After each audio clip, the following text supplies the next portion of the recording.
What's up, everyone? Welcome back to Punching Up. I am your host, Maya May, and I am here with Imara Jones in person. This is the very first in-person Punching Up. It's very exciting, maybe not the last. Imara is of the year, like a big deal. Welcome to Punching Up. Thank you. Thank you for having me. In your first ever sort of live two-person conversation. Yeah, let's see how it goes.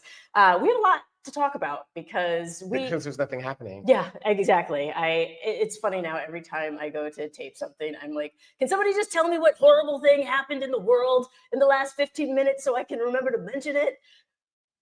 That's kind of happens. Yeah. So I want to talk about fascism with you. And the reason why I want to talk about fascism is because I keep telling people over and over again that fascists target the most marginalized people first. I'm like, Jason Stanley said so in his book, How Fascism Works. And so the Trump administration, Republicans in general, over the last several years have targeted the trans community over and over and over again. And people seem to be confused about that and don't seem to understand why. Can you talk a little bit about why the trans community in particular is being targeted? So I think that there's several reasons, and everything that I'm going to say to you is based upon years and years of research as a journalist and an investigative project that we have at my journalism organization called Translash, and a podcast series that we have called the Anti-Trans Hate Machine. So I'm not making this stuff up. I say all of that to ground the conversation because, in the time that we live, people believe that because they can sound smart for 90 seconds that they're smart. Not necessarily. So I actually know what I'm talking about. That's the reason why I say that. So I think that there are two main reasons, and I'm happy to unpack this in a lot of different ways, but there are two main reasons. I think one, because we have to understand that the Republican Party right now, essentially at its core, is a radical Christian nationalist party. Mm-hmm. And one of the things that we have to understand about Christian nationalism is that it is very serious about its devotion to religion as an ideology and as a politically motivating force. And I think that the thing for people to realize who aren't a part of that world is that oftentimes, religion is seen as a kind of a trick or a tool just to motivate people to the polls, and then they forget about it. Well, I think the thing to realize about the people in power now is that these are not, your parents or your grandparents' evangelicals. These are actual true believers. And the way in which they're using trans issues is in two ways. One, as true believers, and two, as a part of realpolitik. So what is the true believerism a part of this? Well, the true believerism is that they believe, an essential part of Christian nationalism is that Jesus has not returned because the United States, which God set up as a Christian nation to be the recipient and the shining light amongst the nations, has not returned to the place on earth that he set up to do so because it is too sinful.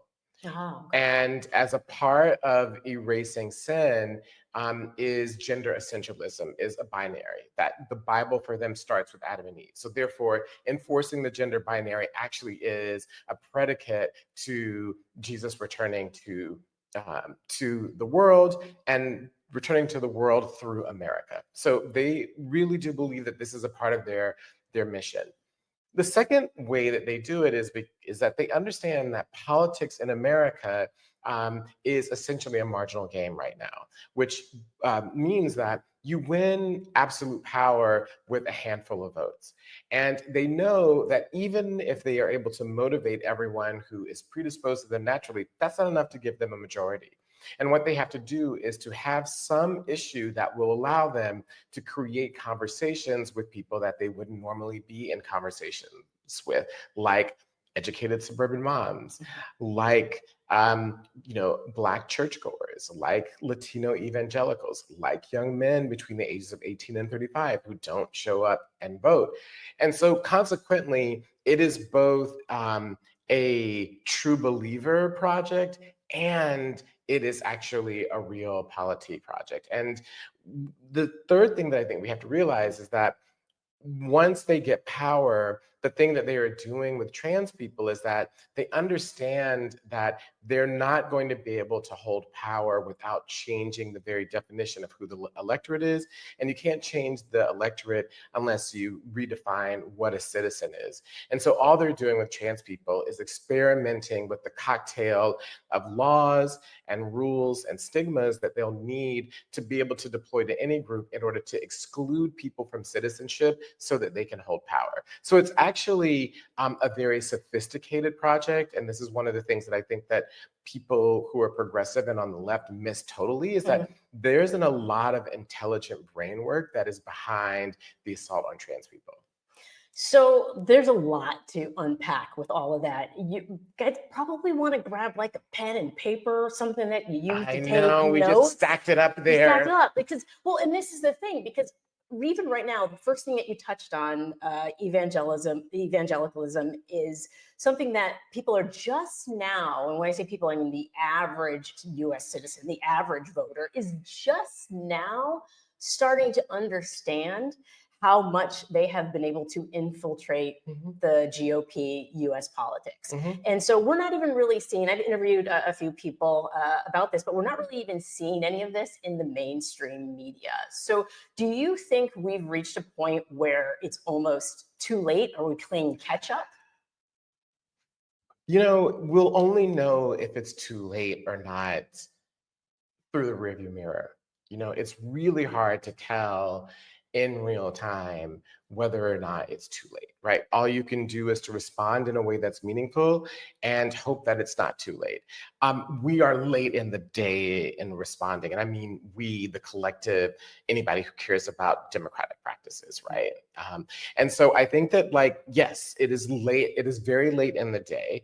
And I think that they keep innovating. Another innovation that they've added to their coalition are kind of the techno-fascists, the techno-billionaires. And one of the affinity points, one of the things that brings them together is that they are both deeply anti-trans in terms of their worldview. And so it's one of the things, being anti-trans is one of the key pillars of the Republican Party. And I don't think that people grasp that. It is a natural affinity point for their entire coalition. It's one of the few things that actually holds their entire coalition together. Not even the attack on immigration does that.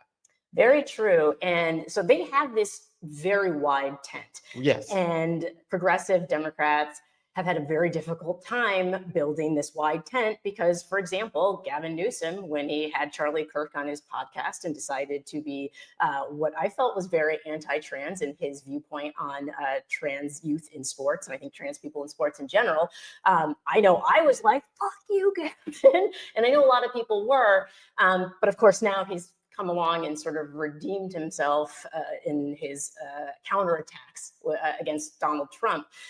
Do you think now, and I'm just we could rethink, revisit how we have these conversations? Because I don't want to. What conversations go? So I have these conversations a lot in my DMs. I got blocked by a progressive creator for saying, hey, stop trying to debate about trans youth and access to medical care and access to sports. It's not a debate. It is what it is. I'm not trying to debate your healthcare or anybody else's. It is what it is. How do we build this tent, but also, I suppose, reprimand the people within our own tent to say, hey, this language you're using is exclusionary, or what you're doing is exclusionary, and making it that much harder for us to defeat the Republicans? Well, a tent only stands if it has tent poles. And one of the key tent poles, it would seem to me, if you are trying to build a broad-based Democratic coalition, is, and one that actually upholds the ideals of democracy, is that everyone enjoys equal rights, right? as a democratic big tent. The big tent stands for the equal rights of everyone. And so you can't then begin to say, well, we're willing to sort of carve away the rights of certain people within this broad-based democratic coalition. Like, that actually doesn't hold, right? The way that you build a coalition is by having something that people find recognizable as a place for them. And I think that one of the things I find incredibly interesting is that this bargaining idea is really for a politics that's dead, right? That idea of some middle, and we're going to get a middle, and we're all going to, and what it is about, shaving and appealing to the middle. That's not really where American politics is, and the politicians that are practicing that are not doing well. Right, the politicians that are doing well in America, and I mean from all backgrounds, are ones that have a very clear message about what they are standing for, what they will and will not accept, and who they are for and who they are not. Those are the people that are doing well. Anybody who is not doing that is struggling, right? And we're seeing this in the Democratic Party. And so I think that that's the thing that people have to realize, is that this idea of debating and shaving off and throwing people over and appealing to, some moderate middle, we just had a real time experiment of that. That was the Harris campaigns, vantage point and approach, and it didn't work. And the people that are doing well are Mamdani, Trump. I mean, these other politicians that are not having that approach. Well, let's talk about Governor Pritzker, because he is not having that approach. He stands resolutely for LGBTQ rights, including trans rights. And it seems to be working out pretty well for him. What are your thoughts on what he's doing I believe he even started a LGBTQ hotline for a legal helpline. Yeah, and also have done things to be a sanctuary state and for gender affirming care and other things. I mean, I think the thing that is really important is people having a sense of what you believe and what you stand for, even if they don't agree, right? And this is one of the things actually a lot of Democrats, struggle with right now, and have struggled with for a while, is that people will vote for you even if they disagree with you. They just want to know where you stand. I mean, I remember that's how George Bush won re-election in 2004, right? He said, you may not agree with me, but at least you know where I stand, right? There's a sense of being able to fix your star to someone. Whether or not that proved true in practice or not, but that's the brand. And so I think that the most important thing here is that, right, is standing for something. And so it doesn't matter whether or not parts of Pritzker's coalition, which is pretty broad in Illinois, agree with him on every single thing that he's doing, including trans rights. But it is about that they have a sense of what the values are and what he stands for. And they're willing to back that, right? They're willing to back the values, even if they're not always sure about how the values are deployed. Well, also, and it's a messaging thing too, because as long as we stay stuck on having the conversation that Republicans want us to have, we stay stuck on the conversation Republicans want us to have. It's messaging, it's messaging 101, right? Like, it is that the minute you are talking about what the other side wants you to talk about, you're playing their game. And, trying to ignore that trans people exist, trying to ignore that trans issues are salient right now, again, didn't work so well in the most recent presidential campaign. And so trying the opposite is just logical, right? Like, aside from the conversation about values and democracy that we've been having, it also is just smart, right? Like, because that other thing didn't work. And so this other thing, and stop giving them places to go. And I think that's what Pritzker is doing, which is just like, I'm not having a conversation about this. This is what I believe, and we're moving on. So there's no back and forth. There's nowhere for you to go in that conversation, which means that he then has the opportunity to keep you talking about what he wants you to talk about. Yeah, he's very good at framing issues, especially now that the National Guard is potentially headed to Chicago. And he's saying, hey, I'm going to bring this conversation around to what actually prevents crime. And I'm going to call out the fact that you pulled the funding for our crime prevention programs. And so that then is something that everybody can sort of agree on. But what I really love about JB Pritzker is that he is able to center the conversation. And so you were speaking earlier about Mamdani and other politicians who are doing well right now. And it is, I think, a messaging thing, but it's also what they're messaging about.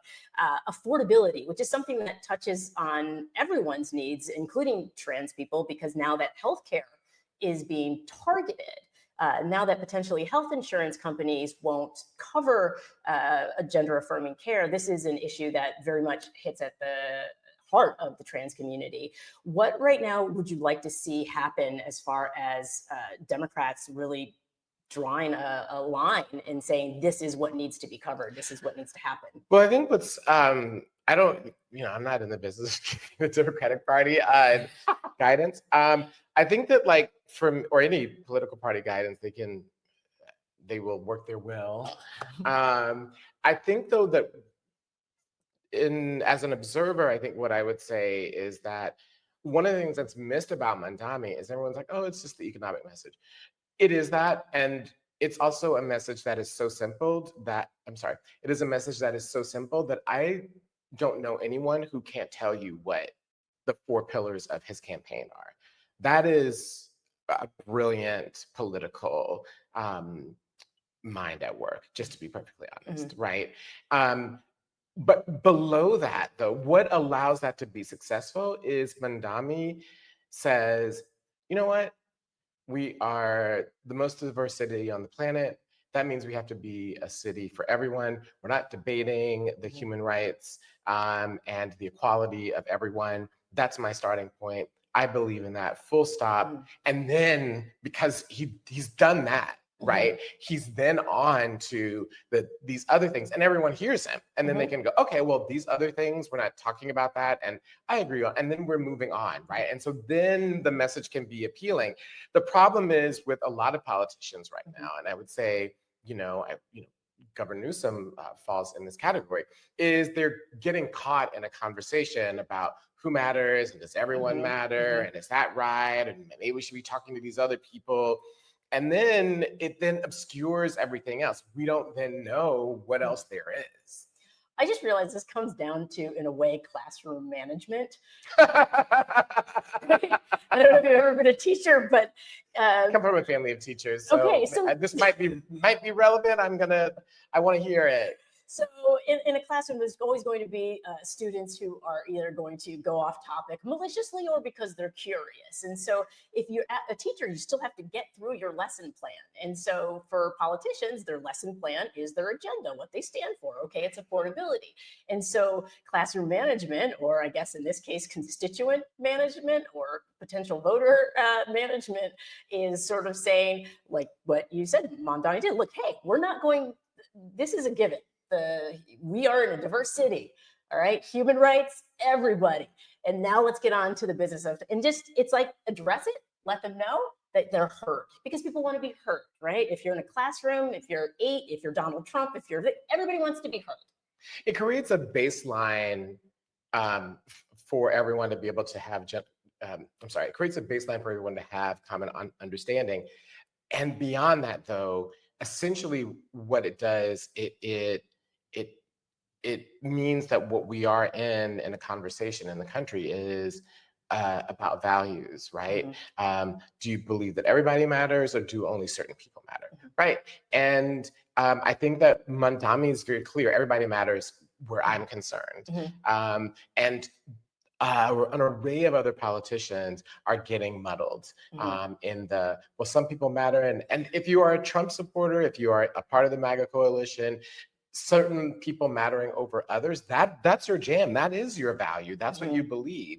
And I think one of the reasons why the Democratic brand is so muddled right now is that it's not contrasting that essential values point. And that means that people can't either hear you and they don't trust you with regards to anything else that you say.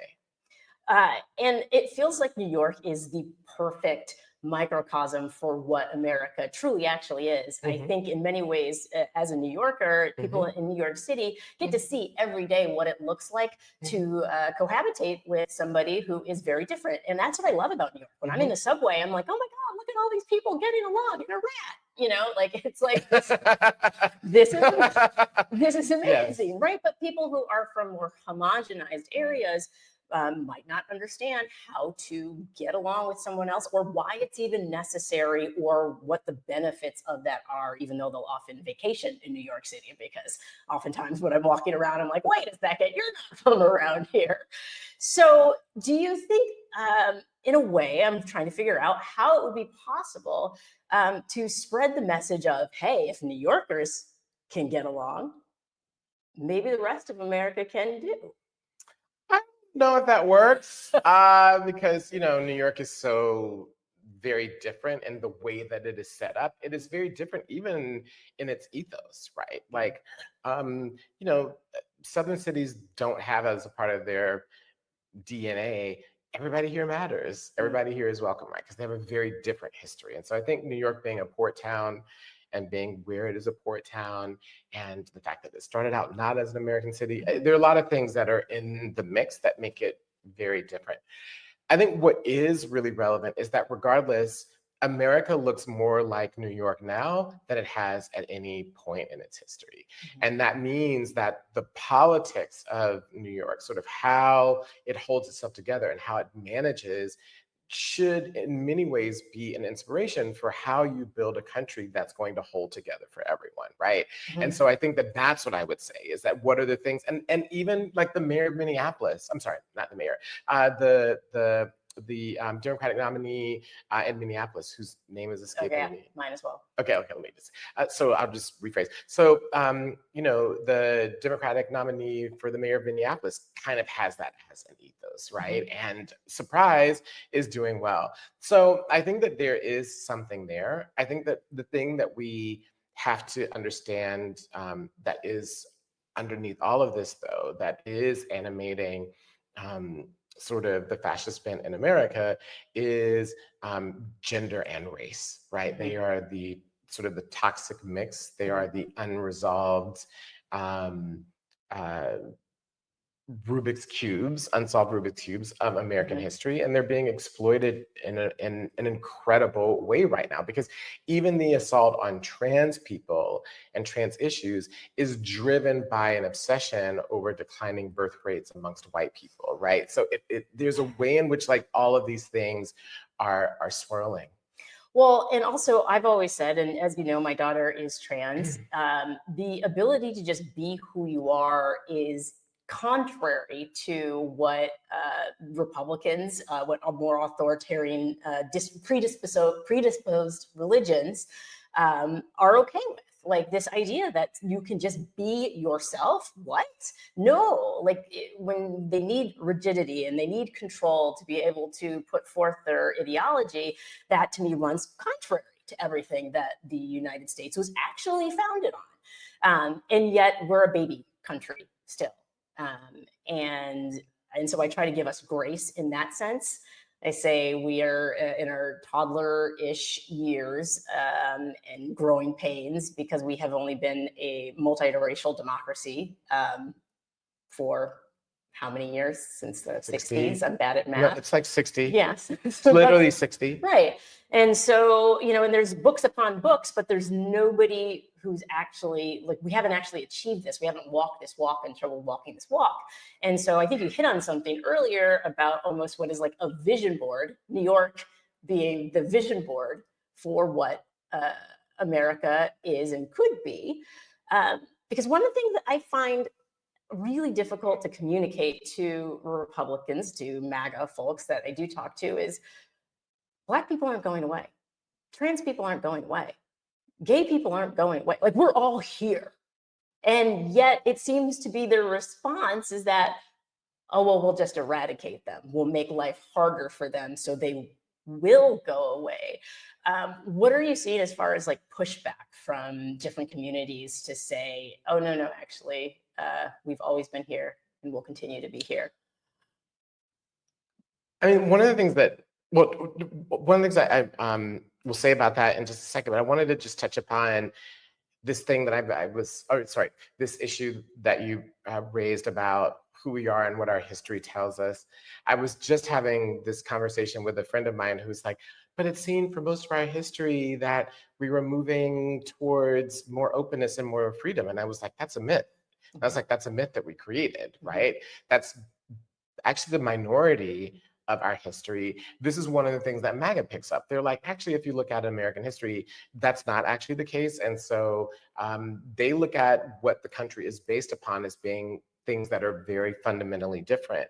And they're not wrong. And we have this fundamental tension between, as what Martin Luther King said, what America says on paper, right, about who it is and what the founding is, and then what actually is the basis for the founding, right? And we can't understand and reconcile this moment that, you know, the country is in part the legacy of stolen land and stolen people, right?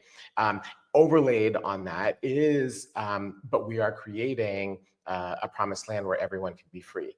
And that grappling of those two very different realities, those two different vantage points, is what has allowed us to be in this moment. And that if we were more grown up, we would resolve that contradiction. And actually growing up means resolving the contradiction that you grew up in, right? Everyone moving fully into adulthood is resolving the contradictions of your childhood. We're not just right? sweeping it under the rug. We're not stuffing it down and saying not. You got to grapple with it. Really? You have to grapple with it, and that's the hard part, because that's a tough legacy to be able to unpack. But I think in terms, so that's the moment, right? And that's one of the reasons why it's so excruciating, right? Why it's so painful. And for my lifetime, that story of America, that was true. That wasn't true totally for the lives of my parents, and it was absolutely not true for the lives of my grandparents, right? Absolutely. Right. Same. So it's uneven. It's an uneven history. But I think that in terms of like pushback, I think that one of the things that I think about all the time is when you look at American history, Americans have two speeds. And I think that MAGA knows this. I think that the White House knows this, which is one of the reasons why I think they're moving so quickly, this kind of paradigm. That Americans throughout history are either sleepwalking or raging. Yes. Like it's literally two speeds. Yes. And the sleepwalking, when it happens, is incredibly intense to the point where it feels like a mental illness, because you have the person is literally denying reality. And then the raging part is the raging part, right?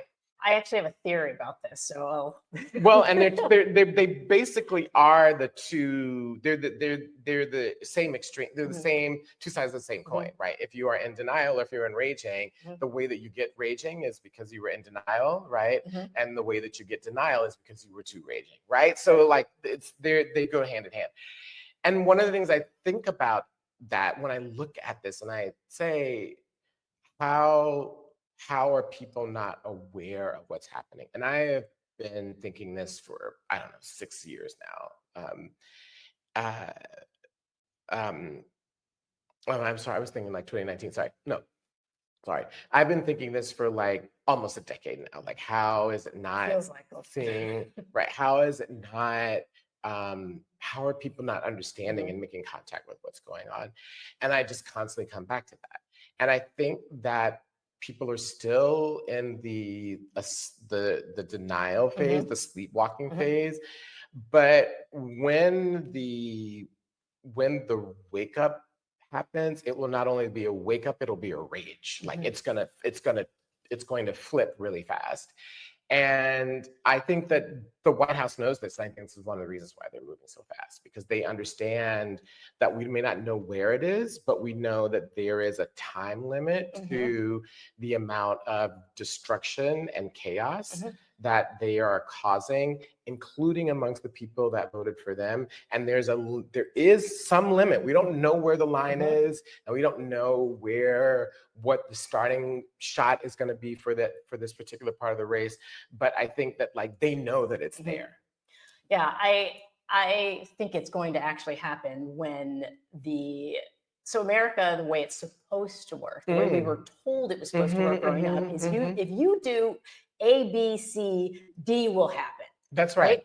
So everybody in, at least from my generation and maybe a little bit before, is very much in the like autopilot mode, right? You go to school, you go to college, you get a good job, you buy a house, you get married. Like that's just the trajectory, and it's supposed to work, and that's the American dream. Right. Or that's what you're aspiring to, even if you don't. Yeah. Exactly. And you don't have to worry about chaos and things upending your life. No, that doesn't happen in America. That happens in other countries.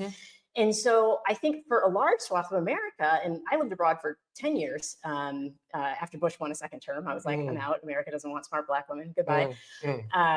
And what I recognized coming back in is, that sleepwalking that you're talking about is the autopilot, right? Like democracy, it can't be on autopilot because democracy is a startup. But democracy started to work well enough that people were like, oh, okay, cool, the 80s, let's make our money.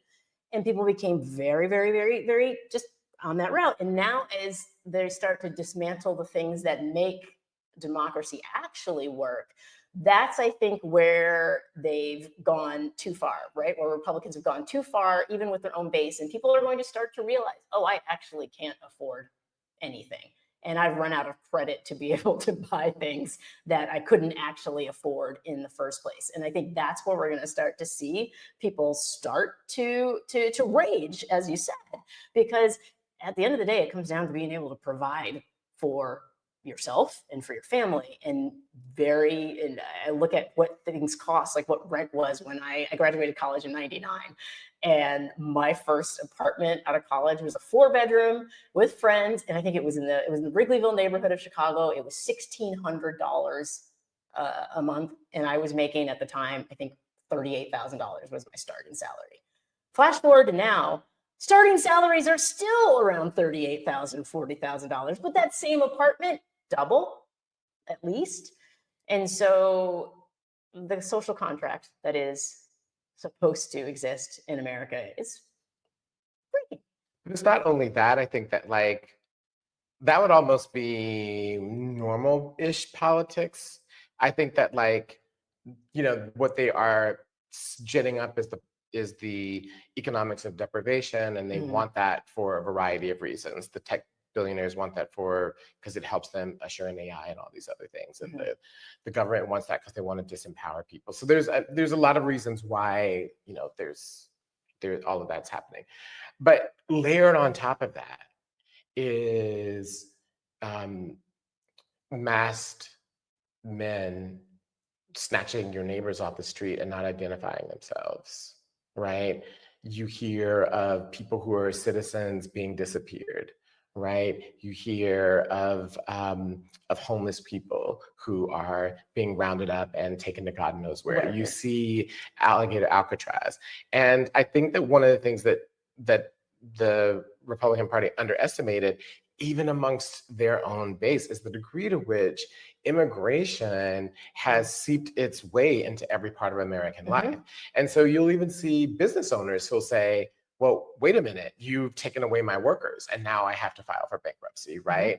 Like there's this sense that it's not only about economic hardship, but layered on top of that is a security state gone wild that is actually then putting your life and livelihood at risk, right? And so it's like that pressure cooker that they're creating, and the sense that there's no institution that will work. Because I think one of the things that is allowing people to sleepwalk right now is institutionalism, right? This idea that the institutions are going to save us, right?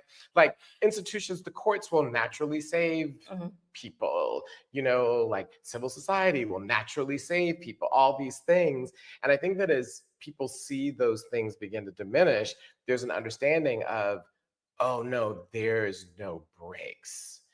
And I think that those things are going to reach an accelerationist tipping point. Like if they decide to occupy more cities, right, for example. And the fact that even in their coalition, they're cracking down on gun ownership in DC, and there's a part of the MAGA base which is not comfortable with that and is upset about it. So, you know, you can see the fissures and you Mhm. can see why they're nervous.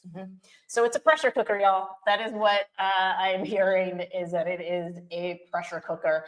And we could go on forever. With no safety valve. With no safety valve whatsoever. I do like to think that at least the Supreme Court can only take around 80 cases a year. So hopefully the lower courts will do the work and hold in many ways. But yes, you are absolutely right. This is a pressure cooker. And I think marginalized people are the most prepared, because we have had to deal with pressure cooker this whole time. So make sure you're supporting marginalized creators and journalists like Imara Jones. Thank you. And getting to know your neighbors and figuring out how you're going to work with them. I think that one of the things in terms of like the hope in this, because we can't leave everyone ready to crawl under a desk, is that, like, you know, there are lots of ways in which people are beginning to network with the people around them and to figure out ways to come together to stand up for each other. And I think that that is a hopeful note in this. And you see this, I mean, trans people who have been preparing this for years. Among the most prepared people for this moment, I know, are trans people in red states, because they have been getting ready. They've had to respond. They've had to build, you know, all sorts of backstops to failures of government, and to being over-policed and to being denied rights, and are among the most prepared for this moment. No, I think you're absolutely right. Mutual aid networks, y'all, look into it if you are not familiar with one that is near you. Create one. Create one, yes. I actually have a book, not here. I'll have to pop it up in another episode, just all about the history of mutual aid. And so, yes, we are not in this alone. We're actually in this together. And I think there's more community and people who want to come together and want America to work than there are people who are trying to tear us apart. So doing it rather well so far, I have to say. Yeah. Where can people find you? Oh, you can find me on social media at my name, at Imara Jones, or at Translash Media. You can also find us both on the web, translash.org and imarajones.com. Very easy. All right, amazing. Well, thank you so much for joining. Thank you so much. So happy to be here in person. This was so much fun. We're going to have to figure out how to do more of these in the future. So have a wonderful rest of your week. Make sure to hydrate, and I'll see you next week.